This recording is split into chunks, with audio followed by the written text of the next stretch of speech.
I'm okay, I'm fine. Kincana, kincana, teng neng neng neng neng. Ku menahan rasa sakit, rasa sakit. Few moments later.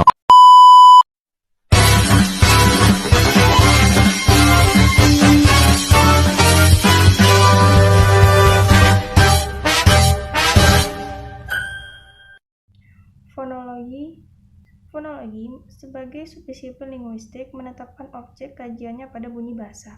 Fonologi terbagi menjadi dua, yaitu ada fonetik dan fonemik.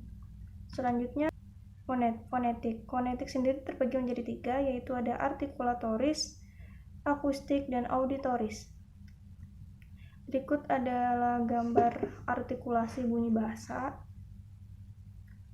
Selanjutnya, fonologi dalam linguistik umum ada fonetik teoritis, menemukan kaidah bunyi. Fonetik praktis, menemukan nopal bunyi bahasa, sedangkan fonemik teoritis, menemukan kaidah bunyi bahasa tertentu. Fonemik praktis, menemukan ejaan yang sesuai. Morfologi ilmu yang mempelajari bentuk-bentuk kata dan perubahan kata, serta makna yang muncul akibat perubahan bentuk tersebut. Morfom, satu bahasa terkecil yang maknanya secara relatif stabil dan tidak dapat dibagi atas bagian bermakna yang lebih kecil. Klasifikasi morfom terdiri dari 5, yaitu pertama ada morfom bebas dan morfom terikat, kedua morfom utuh dan morfom terbagi, ketiga morfom segmental dan supramental, keempat morfom berlamord zero, kelima morfom bermakna leksikal dan tidak bermakna leksikal. Selanjutnya, proses morfoemis ada fikasi, komposisi, reduplikasi, korpensi, dan modifikasi internal. Penulisan analisis morfologi seperti contohnya yaitu melihat terbagi menjadi dua kata, plus lihat. Menyukai terbagi menjadi tiga kata, plus sukai. Kepekaan, plus an terbagi menjadi tiga kata juga. Dan yang terakhir ada berjualan terbagi menjadi tiga kata, plus jual plus an. Selanjutnya ada sintaksis. Sintaksis bidang dari mikrolinguistik yang mempelajari tentang seluk-beluk aturan dalam tata bahasa. Sintaksis ada 5, yaitu kata, frasa, klausa, kalimat, dan wacana. Frasa gabungan kata yang mengisi satu fungsi dan bersifat non-predikatif. Sedangkan klausa suatu susunan kata yang bersifat predikatif dengan adanya subjek dan predikat. Contoh dari frasa yaitu pria tampan, kata pria termasuk nomina, dan kata tampan termasuk adjektif. Sedangkan klausa yaitu adik menangis merupakan kata adik subjek dan menangis merupakan predikat. Gadis cantik itu menangis di bawah pohon. Subjek gadis cantik itu merupakan frasa dengan jenis frasa nomina. Frasa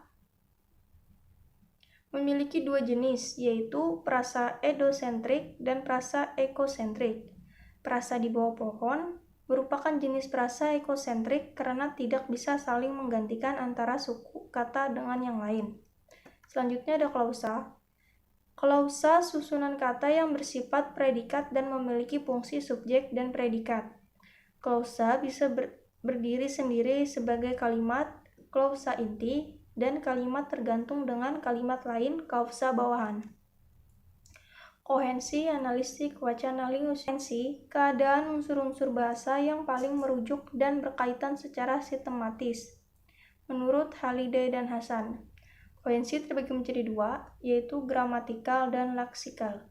Gramatikal, hubungan semantis dan antar unsur membentuk wacana yang dimarakahi alat gramatikal. Terbagi menjadi 4, yaitu elipsi, referensi, konjungsi, dan substitusi. Sedangkan leksikal, hubungan sematis antar unsur pembentuk wacana dengan memanfaatkan unsur leksikal atau fakta.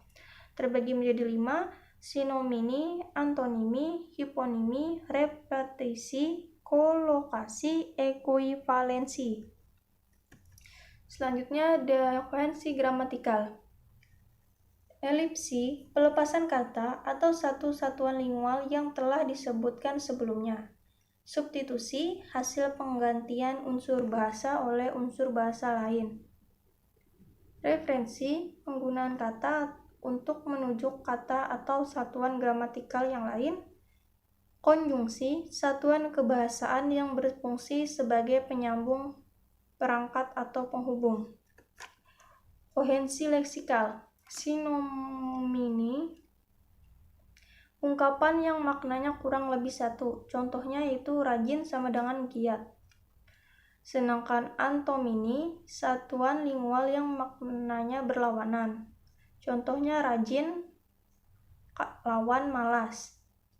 Hiponimi, satuan bahasa yang maknanya dapat dianggap merupakan bagian dari makna satuan lingual lainnya, contohnya adalah buah.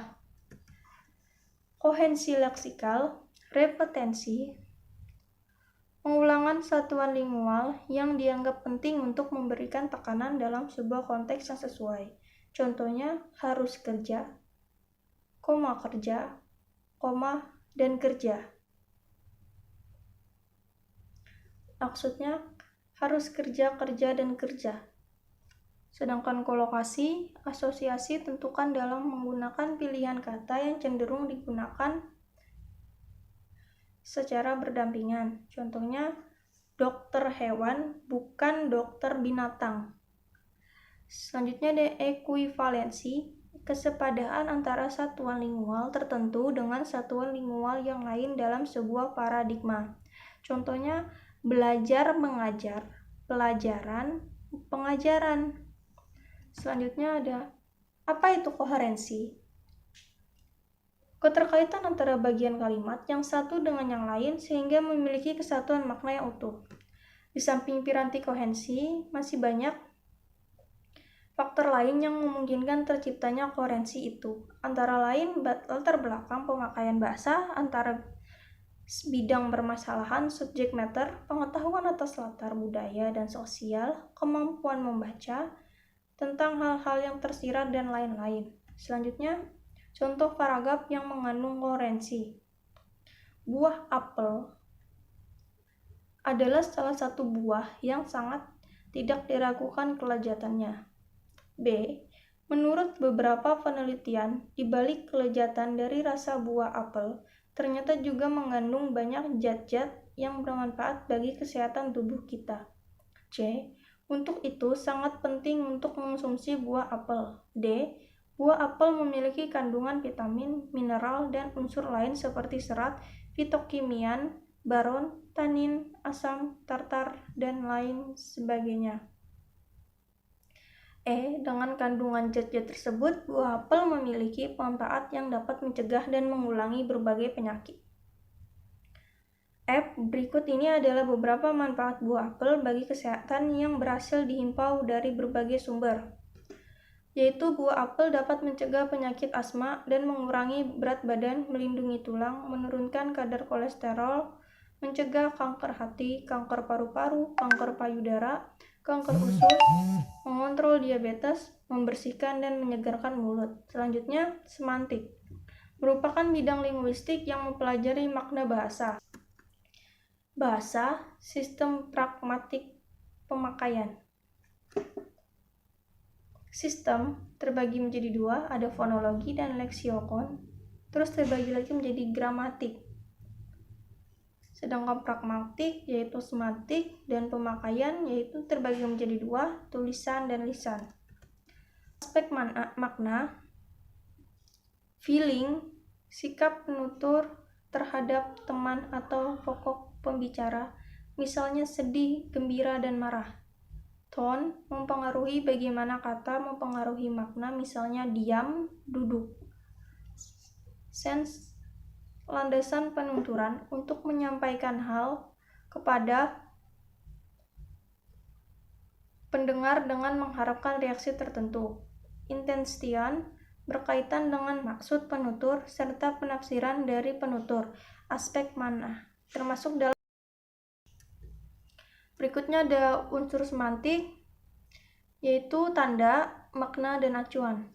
Tanda memiliki hubungan langsung dengan kenyataan, sedangkan lambang tidak langsung dengan kenyataan. Misal, warna merah misalnya merupakan lambang keberanian.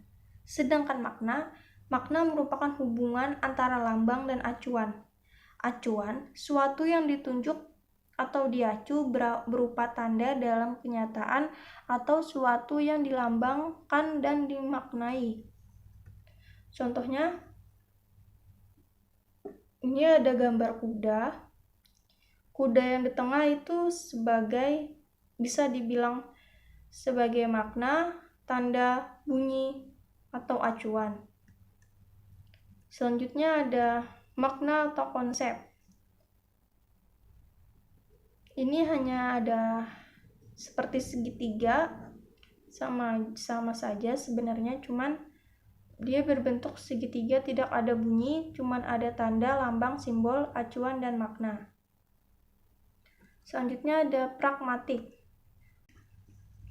Pragmatik merupakan salah satu cabang dari ilmu bahasa linguistik, berbeda dengan cabang ilmu fonologi, morfologi, sintaksis, dan sematik yang mempelajari struktur bahasa secara internal.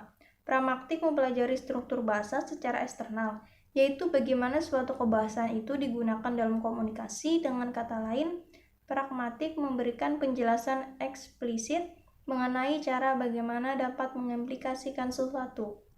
Selanjutnya, pengertian dan hakikat pragmatik. Pragmatik muncul dari pandangan Charles Morris pada tahun 1938 berkenaan dengan semiotik, yaitu ilmu yang mempelajari sistem tanda atau lambang. Pragmatik adalah cabang linguistik yang mempelajari hubungan antara konteks luar bahasa dan maksud tuturan melalui penafsiran terhadap situasi penuturnya. Pada hakikatnya, kajian pragmatik dan semantik sama-sama mengkaji arti. Namun, dengan sudut pandang yang berbeda, semantik mengkaji arti bahasa, arti lingual yang bersifat bebas konteks atau tidak terikat konteks, sedangkan pragmatik mengkaji arti, maksud tuturan yang terikat konteks. Selanjutnya ada pengertian konteks dan tindak tutur. Konteks adalah bagian suatu uraian atau kalimat yang dapat mendukung atau menambah kejelasan makna situasi yang ada hubungannya dengan suatu kejadian. Sedangkan tindakan tutur merupakan tuturan yang di dalam terdapat tindakan dengan mengucap sesuatu. Penutur juga melakukan sesuatu dengan menuturkan sebuah ujaran. Penutur memiliki tujuan yang ingin dicapai dengan mitra tuturnya. Contoh tuturan atau ungkapan, jagalah kebersihan lingkungan. Konteks tuturan dari contoh tersebut yaitu bunyi tuturan peringatan di sebuah taman wisata.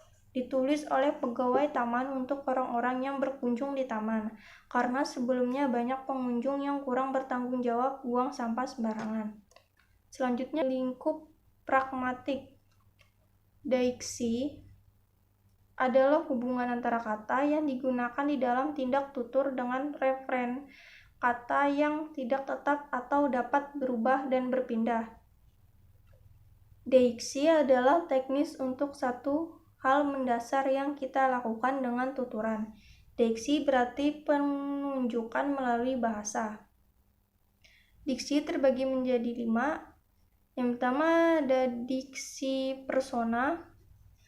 Jenis diksi yang pertama adalah diksi persona, dikenal juga dengan diksi orang, yaitu diksi yang kata gantinya merujuk kepada orang yang sedang dibicarakan. Misalnya memakai kata ia dan dia. Ada diksi tempat. Jenis diksi Yang kedua adalah dieksi tempat di mana sebuah kata digunakan untuk menunjukkan suatu tempat. Misalnya kata dekat, jauh, kanan, kiri, depan, belakang, dan sejenisnya. Dulu aku tinggal jauh dari kota ini. Yang ketiga, deiksi waktu. Deiksi waktu adalah jenis deiksi yang sesuai dengan nama deiksi. Ini adalah kata dalam suatu kalimat yang digunakan untuk menunjukkan waktu besok atau naik kereta ke Semarang. Yang keempat ada deiksi sosial. Deiksi sosial adalah jenis kata di dalam kalimat yang digunakan untuk menunjukkan seseorang yang dipengaruhi oleh situasi sosial di masyarakat. Diksi ini dipengaruhi oleh faktor jenis kelamin, usia, pekerjaan, pendidikan, dan kedudukan sosial seseorang. Kemudian ada diksi wacana, adalah diksi yang dalam kalimatnya ada sebuah kata yang menunjukkan suatu efek, dampak, atau akibat dari suatu proses yang dijelaskan sebelumnya. Jenis diksi ini kemudian berbagi menjadi dua, yaitu anafora dan katafora. Selanjutnya, praanggapan. Praanggapan atau presuposisi adalah suatu yang diasumsikan oleh penutur sebagai kejadian sebelum menghasilkan suatu tuturan. Yang memiliki presuposisi adalah penutur, bukan kalimat. Nababan mengatakan bahwa peranggapan adalah dasar atau penyimpulan mengenai konteks dan situasi berbahasa yang membuat bentuk bahasa, kalimat atau kalimat atau ungkapan mempunyai makna bagi pendengar atau penerima bahasa itu, dan sebaliknya dapat membentuk pembicara menentukan bentuk-bentuk bahasa yang dapat dipakai untuk mengungkapkan makna yang dimaksud. Peranggapan terbagi menjadi 6 jenis. Yang pertama, peranggapan eksistensia. Peranggapan eksistensia merupakan presuposisi yang ada tidak hanya diasumsikan terdapat dalam susunan prosesif, tetapi juga lebih umum atau lebih luas lagi ke dalam frasa nominal tertentu. Yang kedua ada presuposisi faktual, muncul dari informasi yang ingin disampaikan dan dinyatakan dengan kata-kata yang menunjukkan suatu fakta atau berita yang diyakini kebenarannya. Yang ketiga, peranggapan non-faktual. Presuposisi non-faktual merupakan suatu presuposisi yang diasumsikan tidak benar. Peranggapan ini masih memungkinkan adanya pemahaman yang salah karena penggunaan kata-kata yang tidak pasti dan masih ambigu. Selanjutnya, yang keempat, peranggapan leksikal. Yule menjelaskan pada umumnya di dalam peranggapan leksikal pemakaian suatu bentuk dengan makna yang dinyatakan secara konvensional ditafsirkan dengan presuposisi bahwa suatu makna lain yang tidak dinyatakan dipahami. Peranggapan ini merupakan peranggapan yang didapat melalui tuturan yang diinterpretasikan melalui penegasan dalam tuturan. Selanjutnya yang kelima ada peranggapan struktural.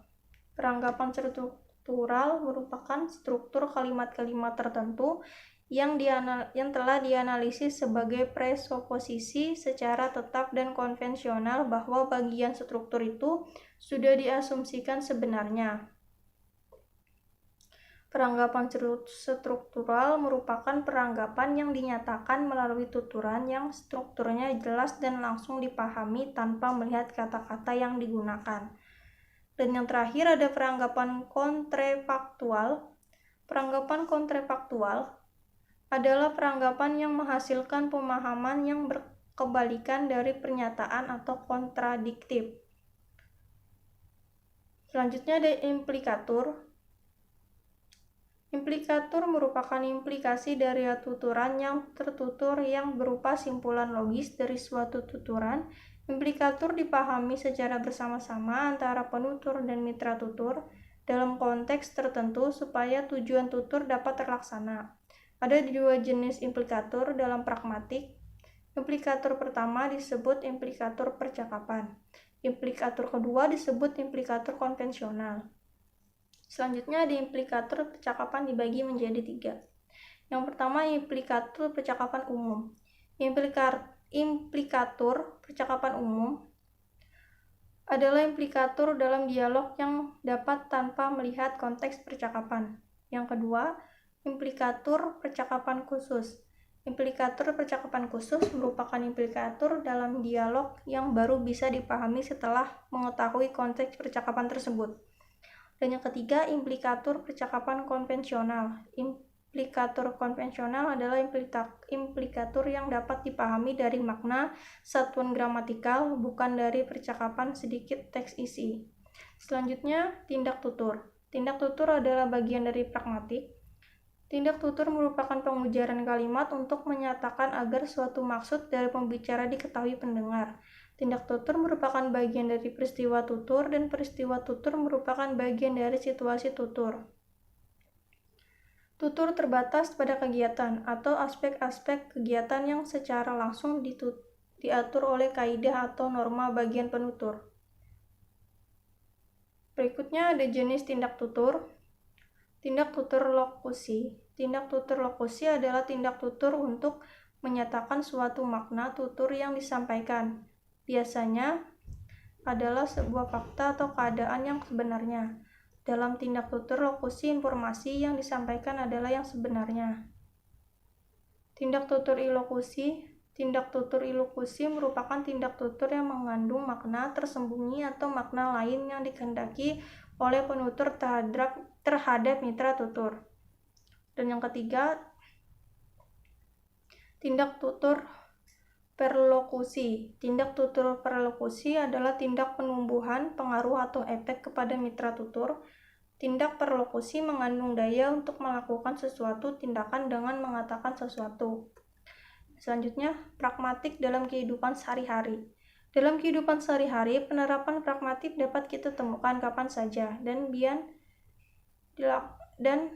bisa dilakukan oleh siapa saja, baik menjadi seorang penutur maupun lawan tutur yang menyampaikan sebuah tuturan. Adapun yang dimaksud dengan tuturan adalah masto, ujar dari seorang penutur terhadap mitra tutur ketika sedang berkomunikasi. Dalam pragmatik diartikan sebagai produk suatu tindak verbal yang memiliki suatu tujuan. Tujuan dalam sebuah tutur tersebut ialah sebagai sarana penindak atau kalimat atau ujaran yang diucap oleh penutur sebenarnya mengandung fungsi komunikatif tertentu. Contohnya,